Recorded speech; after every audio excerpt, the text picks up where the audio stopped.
माजी नगरसेविका सपना ठाकूर यांनी आगामी अमरावती महानगरपालिकेच्या निवडणुकीत नगरसेवक पदासाठी निवडणूक लढण्याची तयारी सुरू केली आहे। याच पार्श्वभूमीवर आज त्या राष्ट्रवादी काँग्रेस म्हणजेच अजित पवार गट सोडून युवा स्वाभिमान पक्षात जाहीर प्रवेश करणार आहेत।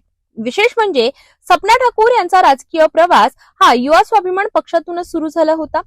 2017च्या निवडणुकीत त्या युवा स्वाभिमान पक्षातूनच नगरसेविका म्हणून निवडून आल्या होत्या। त्यानंतर त्यांनी राष्ट्रवादी काँग्रेसमध्ये प्रवेश केला आणि नगरसेविका म्हणून काम केले।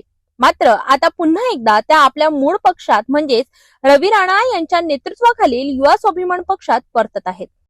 यापूर्वी सपना ठाकूर या युवा स्वाभिमान पक्षाच्या तिकिटावरच निवडणूक लढवून नगरसेविका झाल्या होत्या। त्यामुळे त्यांच्या या पुनरागमनामुळे पक्षाला स्थानिक पातळीवर मोठा फायदा होण्याची शक्यता वर्तवली जात आहे।